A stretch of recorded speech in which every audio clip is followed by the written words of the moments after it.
안녕하십니까, 블룸버그 TV입니다. 저는 블룸버그와 외국 기관 채널을 공부하는 유튜버입니다. 자, 7년 동안 제가 공부했기 때문에 이제는 그걸 알려드리려고 합니다. 자, 외국 기관 자료를 말씀드렸고요. 자, 지금 알려드릴 거는 바로 VIX 변동성 지수입니다. 이 변동성 지수가 무엇에 비례해서 변동하냐, 그걸 알아야 우리는 주가의 미래 상황을 알 수 있어요. 즉, 이 부분은 인문학적으로 먼저 아셔야 돼요. 거의 대학원급 가야 대학원에서도 거의 한 2, 3학년급 배워야 배우는 부분이에요. 수학적으로, 금융공학적으로. 아시겠죠? 그 설명들은 복잡하니까 기본적으로 인간은 긍정적 사고를 한다. 긍정적 사고를. 그 긍정적 사고를 하는 거는 노예 프레임 학습 효과 때문에 할 수 있다, 할 수 있다, 할 수 있다. 이거는 우리뿐만 아니라 전 세계가 다 그래요. 그런데 부자들은, 자산가들은 긍정적 사고보다는 긍정적 사고를 기반으로 한 비판적 사고를 합니다. 부정적 사고를 기반으로 한 비판적 사고가 아니라 긍정적 사고를 한 비판적 사고를 합니다. 이해가 되시죠? 자, 이 부분에서 탄생된 게 VIX 지수입니다. Put Call Parity 지수. 이 Put 옵션 값을 Call 옵션 값으로 나눠서 나온 지수인데 정확하게 이게 100% 맞는 의미는 아니에요. 쉽게 알려드리면 그렇다는 거예요. 이 VIX 값은 실제적으로 풋옵션에 급격하게 누군가가 기관들이 아니면 뭐 연기금이 투자를 할 때 이 수치는 급격하게 올라갑니다. 왜? 떨어져야 돈 버니까. 이해가 되시죠? 그런데 이 지수를 왜 일반 사람들은 연구를 안 하냐? 노예 프레임이죠. 그래서 항상 와, 이건 뭐지? 라고 계속 연구를 하시고 검색을 하시면 됩니다. 아시겠죠? 돈 벌기 어떻게 보면 아주 쉬운 세상이에요. 자, 이렇게 됐고 본론으로 들어가겠습니다. 자, 이 차트를 보시면 12호 볼리티얼리 인덱스 돼 있죠. VIX CBOE가 뭐냐면 캐나다 옵션 시카고, 그러니까 쉽게 말하면 시카고 옵션 거래소에서 발생하는 VIX 지수라고 생각하시면 돼요. CBOE가 뭔지 궁금하셨던 분 많으셨죠? 캐나다에 있는 시카고 선물 거래소예요. 그 선물 거래소에서 옵션도 같이 거래한다. 그 수치예요.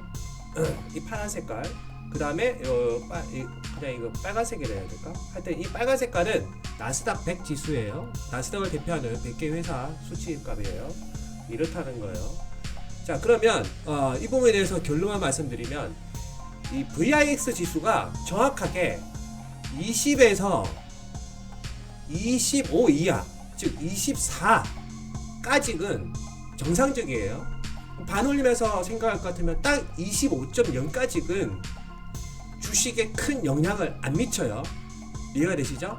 조금 더 매도 포지션을 빨리 잡으실 분은 24.5까지 잡으시면 돼요.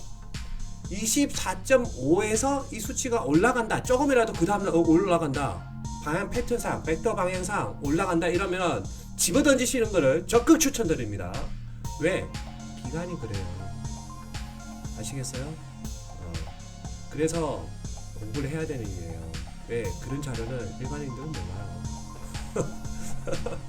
이해가 되세요? 그러니까 기관이 개인이 다 하는 게 아니에요. 프로그램을 만들잖아요. 프로그램 매매가 대다수란 말이에요. 그게 다양한 요건이 들어가죠. 그 중에서 VIX 지수도 들어갈 거란 말이에요. 이게 안 들어갈 수가 없어요. 반대적 성향이기 때문에 그 기준값이 24에서 25를 잡는단 말이에요. 예전엔 그랬어요. 지금 또 다를 수도 있겠죠. 근데 큰 흐름은 안 바뀌어요, 여러분. 참고하세요. 그 부분을 제가 역사적으로 알려드리고 정확하게 반대적 성향을 나타내고 있다.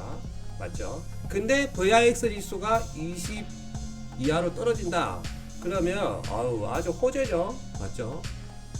그런데 기관들이 그렇게 안 놔둬요. 참고하시고. 자, 방금 그거는 이제 긴 데이터 값이고 이거는 이제 최근값입니다, 여러분. 이거 어떤 몰라, 그냥 봐요. 정확하게 반대죠. VIX 지수값이 올라가니까 주가는 내려가고, 맞죠? 이건 다 아시잖아요. 그래서 살짝 보여드리고, 그 다음에 그러면 여러분 이게 중요한 거예요. 이것도 알려드리고 싶었어요. 책이나 아니면 포스트, 뭐 블로그 이런 거 보면 이 FID 통계 자료 사람들이 많이 나오잖아요. 이렇게 탁 자료에서 올려놓고 하잖아요. 이거 어려운 거 아니에요, 여러분. 제가 사용 방법 이것도 알려드릴게요. 원래 영상을 따로 하나 해서 하려다가 이거는 이제 뭐 우리 구독자분을 위해서, 구독자분을 업그레이드 시켜드리기 위해서 강의하는 거예요. 따라 꼭 해보세요. 여기 어드레스 제가 더보기란에 다 해놓을 테니까 해놓으면 그 URL을 클릭을 하시면, 그냥 클릭했다 쳐요. 클릭했다 치면 이렇게 메인 화면이 떠요. 여기 서치칸에다가 뭐 VIX 치셔도 돼요. 이 지금 우측에 쭉 뜨는 거는 제가 최근에 이제 자료 만들어 놓은 거거든요. VIX 이렇게 하면 CBOE 뭐 이 쭉 많잖아요. 데이터 값이 너무 많아요. 요 영어 기본 영어는 다 하시잖아요. 이거 골드 EF 지수고, 이건 VIX 캐나다 시카고에 있는 그 선물 거래소에서 좌표를 잡는 이 데이터 값 이거고, 이것만 봐서는 안 되잖아요, 여러분. 근데 대신에 이게 실시간 반영은 아니에요. 초 단위로 한 이틀 정도 차이가 나더라고요. 제가 7년 동안 모니터링을 했어요. 그러면 여기에다가 비교군을 하나 만들고 싶잖아요. 방금 제가 누른 거 있잖아요. 그거 누르시고 애드라인을 누릅니다. 애드라인. 그리고 나서 나스닥을 한번 해볼까요? 나스 DAQ 딱 치면 관련 비슷한 것들이 많이 떠요. 이건 이제 캐나다 선물 옵션 시장에서 이제 나스닥 100 관련 지수를 만들고, 종류가 많아요. 아무거나 선택하셔도 되고, 이제 저희는 디테일하게 보기 위한 거니까 이렇게 누릅니다. 누르고 애드 데이터를 누릅니다. 그러면 이 그 에디트 라인이 두 개가 나오잖아요. 하면 이 두 개, 지금 두 개를 삽입한 결과인데 수칩 이 인덱스 범위값이 완전히 다르잖아요. 맞죠? 주가는 범위값이 14,000대고 VIX는 끼게야 60이 끝이란 말이에요. 그러니까 이게 안 되잖아요. 그래서 우리는 편집을 합니다. 뭐 포맷을 누르시고, 자 1번은 포맷을 누르시면 설명이 나왔습니다. 이 애드라인 두 개 중에 첫 번째 애드라인 CBOE 이거는 VIX 값인데, 너가 보고 싶은 범위값이 Y 좌표 값이 좌측에 있는 걸 원하니 우측에 있는 걸 원하니 라는 그 말이고요. 이거는 add line to 나스닥 100 인덱스 값인데, 똑같이 너가 생각하는 그 범위값이 왼쪽이냐 오른쪽이냐 그걸 말하는 거예요. 비교를 해야 되니까 오른쪽으로 잡을게요. 자 이렇게 잡으면 한눈에 보기 쉽게 나오죠. 그리고 이거를 닫아줍니다. 닫아주면 이렇게 쭉 나오죠. 이거는 맥스를 하면 역사상 값 다 나와요. 이런 식으로 하면 엄청나게 많은 자료를 보실 수가 있습니다. 이해가 되시죠? 이렇게 해서 뭐 1년 원이얼 누르시면 이렇게 해서 책은 어떻게 들어갔는지 이해가 됩니다. 참고적으로 지금 보시는 여러분은 지금 이 파란 색깔이 12호 값 나오죠. 22.49, 22.49가 나오죠. 영어에. 그리고 나스닥은 나스닥 100 지수로 해서 13,637 뭐 이런 개념으로 나오죠. 그 다음에 저 같은 경우는 이런 식으로 해서 몇 개를 만들어 놨거든요. 여기 보시면은 제가 몇 개를 이런 식으로 몇 개를 만들어 놓으시면 돼요. 한 8개를 만들어 놨죠. 하나씩 제가 보여드릴게요. 이거는 미국 10년 국채 금리와 그 다음에 2년 국채 금리 마이너스 값 맞죠? 요거 이렇게 음영 떴죠. 이런 말 많이 들어보셨죠? 이렇게 세팅을 해놓으면 이게 자동적으로 반영이 됩니다. 근데 한 번씩 이제 에러가 날 경우도 있는데, 방금 전에 거는 10년과 2년 국채금리의 마이너스 값이고, 이거는 10년과 3년 국채금리의 마이너스 값. 이게 조금 더 3개월이니까 더 디테일하게 나오죠. 맞죠? 수치 값이 틀리는가? 자, 그런 말 많이 들어보셨죠? 말 그대로 장기 국채금리와 단기 국채금리가 역전 현상이 일어난다. 그러면 터진다. 맞죠? 많이 들어보셨죠? 이때 그랬어요. 장기 금리와 그 다음에 단기 금리가 역전 현상이 일어나면서 뭐가 됐죠? 터졌죠. 제 주위 분들 그래가지고 돈 버신 분이 있어요. 장난 아니에요. 근데 그분 연락 안 돼.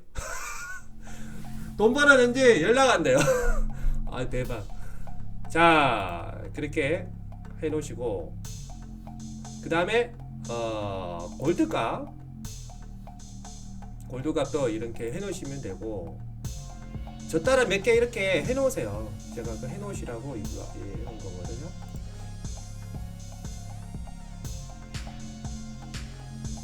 자, 이거는 제가 좀 복잡하게 해놨는데,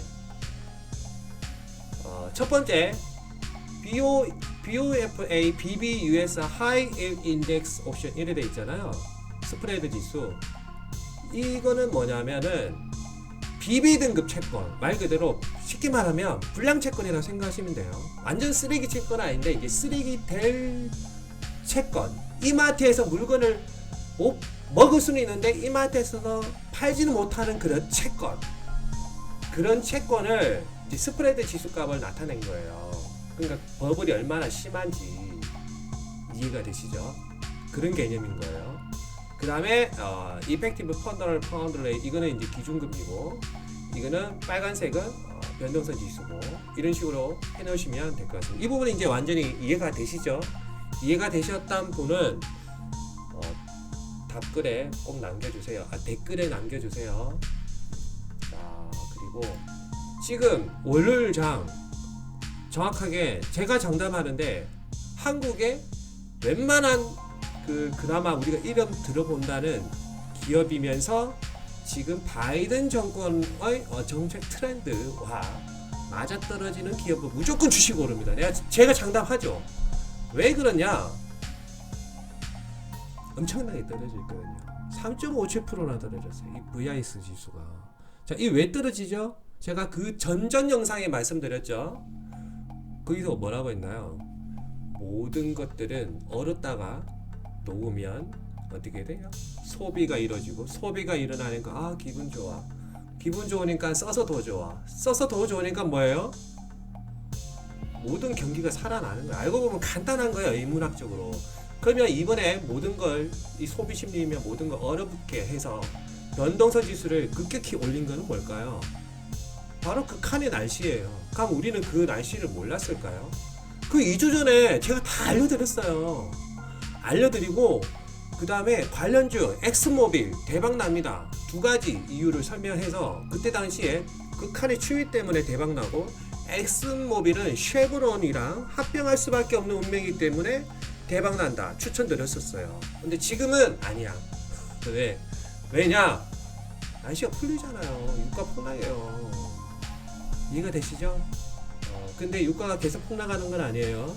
일시적으로 폭락했다가 이제 모든 공장이 돌아가고 그러면 기름이 또 필요하잖아요.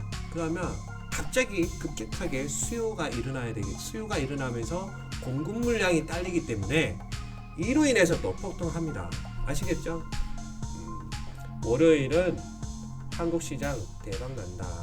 아시겠죠? 종목마다 틀리겠지만, 근데 한국 같은 경우는 이 VIX 지수가 미국과 100% 연동하지는 않습니다. 왜 그러냐? 지리적 환경 때문에. 바로 그게 누구냐? 북한입니다. 북한. 자, 모든 사물이 얼었다가 녹았을 때는 특히 똘끼하는 그런 인간들이 나타나요. 자, 중동 같은 경우는 대테러 단체들이 석유를 미치듯이 팔아먹을 수 있잖아요. 특히 기름값이 높을 때. 그렇게 해서 석유를 팔아서 대테러 자금으로, 그러니까 테러 자금으로 모아서 그거를 언제 터트리냐? 라마단 기간에 터트립니다. 그렇게 해서 이 세상 모든 대테러 단체지만은, 그러니까 좋은 의미의 대테러가 대자를 빼야 되겠구나. 테러 단체지만 이네들도 자기를 따르는 그 군인들에게 명분을 주어야 돼요. 이 세상에 명분 없는 전쟁은 없어요. 그 명분이 뭐냐? 라마단입니다. 라마단. 이해가 되시죠? 그래서 중동에서는 라마단기가 이제 곧 시작될 거야. 4월인가? 4월부터 6월인가? 하여튼 그래요. 그때는 중동 가시면 안 돼요. 큰일 나요. 언제 이래 될지 몰라요. 그런데 우리나라에도 라마단 같은 그런 똘끼 하는 사람이 있죠. 바로 김정은입니다. 김정은.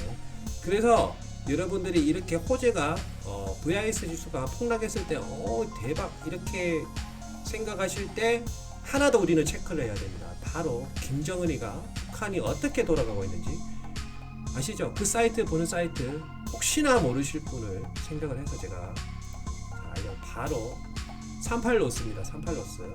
이거 영문으로 그냥 해놨거든요. 이거는. 자, 여러분들 월요일날 제가 봤을 때 월요일날 정은이가 미사일 쏠 리는 없죠. 맞잖아요. 그래서 우선은 체크를 한번 해봅시다, 여러분. 자, 2021년 2월 19일 38로스 자료예요. 원자로가 조금씩 돌아가고 있다는 그런 내용이에요. 그러면 한 3월이나 4월 한 발 쏴주겠죠. 근데 김정은이도 그냥 쏘진 않아요. 명분이 있어요. 명분이. 그러면 그 김정은이가 어떤 명분으로 어떻게 쏠 거냐 그것도 다 알 수 있어요. 정은이 같은 경우는 어떤 국경일 무슨 김일성 사망일 뭐 이런 애도 기념일 국방일 뭐 이런 거 있잖아요. 그 사이트도 다 아시죠? 모르시는 분이 있으시면 다음에 제가 또 생각날 때 한번 해드릴게요. 그 사이트도 다 있어요. 그 사이트 보시면 될 것 같고 우선은 월요일날은 똘끼를 안 할 것 같습니다. 예, 보시면 그런데 우라늄 공장은 돌아가고 있다. 외국인들이 이런 것까지 다 체크해요. 이해되시죠? 방사 어쩌고 저쩌고. 자, 여기까지 제가 알려드렸고 그 다음에 마지막으로 자 그러면 이 정말 진짜 이번 시간 강의는 꿀보다 달콤한 강의예요, 여러분. 자, 아까 VIX 지수값은 정확하게 금융공학 서식을 이야기하자면 복잡하니까 풋콜 페러티 비율이다 라고 말씀드렸죠. 그러면 이 풋옵션 상식적으로 거의 99%는 풋옵션에 투자하는 성향이 극격화될 때 VIX 수치는 급격하게 올라갑니다. 그리고 주가는 폭락하고요. 그러면 이 풋옵션에 투자를 얼마나 많이 했는지 우리가 알 수 있냐 없냐 여기까지도 생각을 해야 돼요. 주식에서 그냥 돈 버는 게 아니에요, 여러분. 자, 그 방법을 제가 알려드릴게요. 100%는 아니지만 우리가 한 60%는 유출을 할 수가 있어요. 부지런한 사람은 나스닥 100 지수를 모두 제가 알려드리는 방법으로 다운받아서 평균값을 딱 내시면 어떻게 되겠구나 딱 답이 나와요. 자, 그 방법도 알려드릴게요. 자, 이 애플이에요, 애플. 자, investing.com에 들어가셔서 쉬운 예로 삼성전자의 미래를 알기 위해서 애플과 퀄컴만 보면 돼요. 삼성전자는 애플입니다. 애플 들어가면 이렇게 돼 있죠. 애플 망가지니까 삼성도 박살나고 뭐 당연한 거고. 자, 그 다음에 제가 알려드릴 부분이 이겁니다. 옵션 누르세요. 들리시나요? 옵션을 누릅니다. 진짜 꿀보다 달콤한 강의예요, 이번에는. 자, 옵션 누르면 콜옵션, 풋옵션 돼 있죠. 이거는 변화율, 이거 다 아시죠? 뭐 이런 거. 다음에 제가 강의를 해드리는지 아니면 모르시면 뭐 인터넷에 많으니까 그거 보시면 돼요. 스트라이크의 행사 가격, 즉 말 그대로 현재 주가 가격이에요. 근데 이걸 알려드리려고 한 게 아니라 여기 쭉 보면 옵션의 기본 특징은 이겁니다. 보통 실제적으로 콜옵션, 풋옵션 이거 쉽게 말하면 투자를 할 때 2달 뒤에 거를 사요. 2달 뒤에. 2달. 막 3달, 4달도 아니고 보통 2달이에요. 그러면 이 한 달? 이 2달. 애플을 대략 2달이잖아요. 이때 옵션 값을 봅니다. 이때 옵션 값을 요것만 보면 안 되고 다 볼 수 있어요. 조금만 더 기다리면 알려드릴게요. 그러니까 2달 뒤에 가격을 지금 유출을 한다는 거예요. 유출해서 투자를 한다는 거예요. 투자를 기관들은 이해가 되시나요? 2달 뒤에 가격. 그러면 2달 뒤에 애플 가격이 지금 보면 확률적으로 127.5달러에 있을 확률값이 높죠. 근데 여기서 올라가면 128.5에서 풋옵션이 엄청나게 걸렸으니까 털 확률이 높다. 확률적으로는 안전하게 127달러를 유지를 할 것 같다. 그런데 재수 좀 오를 수도 있을 것 같아. 결국 애플은 크게는 많이 못 오른다는 겁니다. 아시겠죠? 그럼 이 풋옵션을 사놓으면 만기일까지 들고 가는 그게 아니에요. 자, 2달이 60일이잖아요. 2달. 그럼 이 옵션이란 거는 시간이 흐르면 흐를수록 프리미엄 값이 줄어든단 말이에요. 그러니까 내가 사서 팔아먹을 때 쉽게 말하면 내 마진율이 줄어들어요. 이해가 되시죠? 그래서 우선은 옵션을 사고 나서 우선 60일 딱 되는 거를 사면 내가 산 시점부터 보통 투자자들은 한 15일이나 다른 사람들은 10일 뒤에 이거를 시장에다 내다 팔아요. 이해가 되시죠? 그러면 두 달 뒤에 거니까 지금부터 한 10일 정도 뒤에 또 체크를 해야 돼요. 왜? 풋옵션을 샀다가 중간에 청산하는 애들도 많거든요. 쉬운 예로 옛날에 그 손정희 회장님이, 일본의 손정희 회장님이 미국 기술주 그 콜옵션 5만 달러인가 5억 달러인가 하여튼 그 샀잖아요. 콜옵션만 그렇게 샀는데 실제적으로 그 기술주 가격이 몇 배 올랐다더라. 하여튼 엄청나게 오른 그런 사건이 있어요. 그런데 더 웃긴 거는 그 손정희 회장이 만기까지 가져가냐? 그게 아니란 말이에요. 그 사고 한 10일이나 14일 뒤에 100% 팔았을 거예요. 그렇게 해서 털고 나니까 주식 가격이 올랐다가 털고 나니까 말 그대로 콜옵션을 틀었다는 건 뭐예요? 다 틀었다는 거는 풋옵션만 남아있다는 거잖아요. 그러니까 가격이 또 폭락하는 거예요. 이 부분을 알고 계셔야 돼요. 이해가 안 되시죠? 다음에 제가 시간 날 때 강의를 디테일하게 한번 해드릴게요. 근데 시간이 언제 날라나? 자, 방금 제가 하는 거 보셨죠? 이 올려놔두면 두 달 뒤에 거 올려놔두면 이 수치를 다 빼야 될 거 아니에요? 빼야 돼요. 그러려면 어떻게 해야 될까요? 제가 고민을 많이 했어요. 알고 보니까 별거 없어요. 이렇게 마우스를 잡고 드래그를 하면 돼.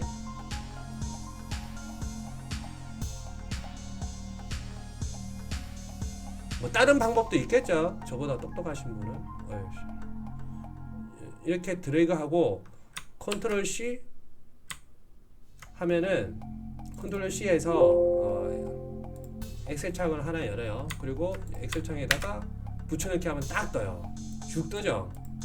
이 자료값이 수정이 안 되냐? 수정이 돼요. 제가 다 해봤어요, 여러분. 평균값 되고. 그렇게 평균값을 내서 스트라이크 가격 이걸 중심으로 해서 좌측이 콜옵션이고 우측이 풋옵션이에요. 그러면 확률값을 내는 거예요. 이 볼륨값이 이걸 다 했을 때 얼마, 합계 얼마, 이거 합계 얼마, 평균값도 있을 거 아니에요. 271개의 항이니까 그 항을 평균값을 내서 이거 콜옵션과 풋옵션을 비교를 해보면 되는 거예요. 이해가 되시죠?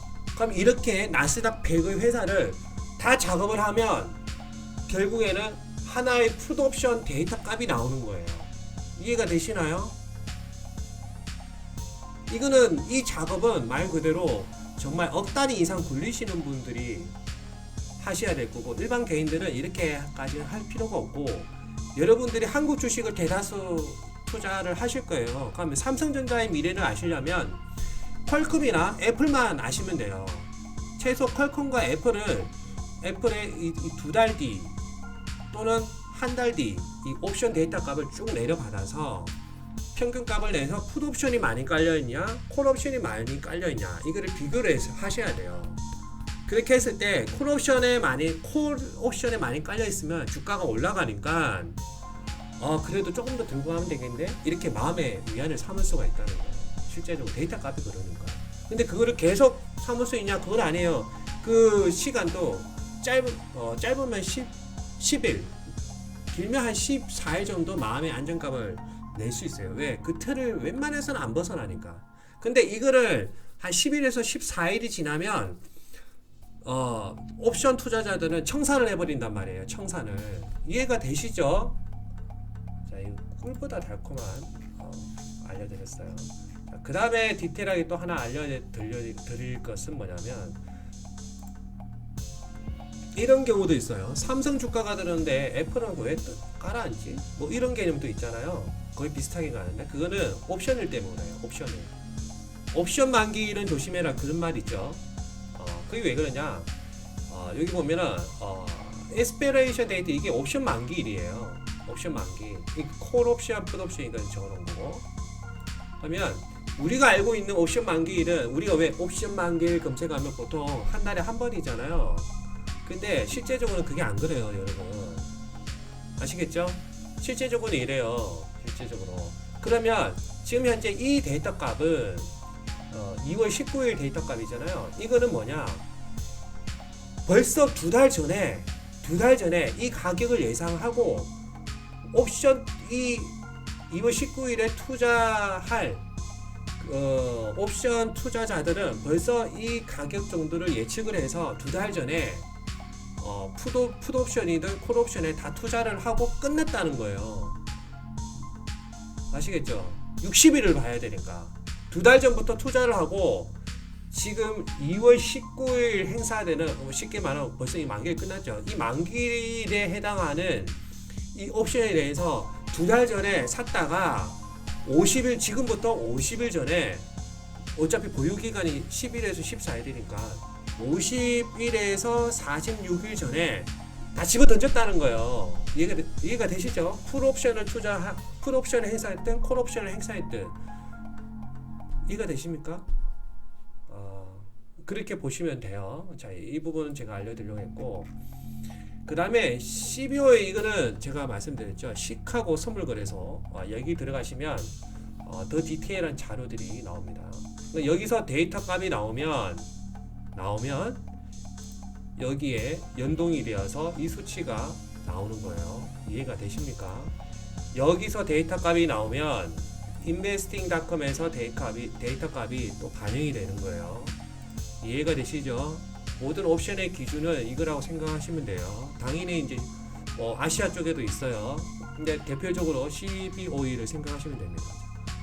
강의가 좀 복잡하고 어려울 수도 있지만 정말 꿀보다 달콤한 강의니까 꼭 따라해 보세요. 막 먹방 이런 거 보시지 마시고, 그런 게 나쁜 건 아니지만 그런 거 잠시 보시고 공부를 하세요. 공부를. 돈 안 드는 강의잖아요. 돈 받고 강의하려면 돈 엄청 받아야 돼요, 여러분. 아시겠죠? 금융강국을 위해서 화이팅! 구독과 좋아요 부탁드립니다.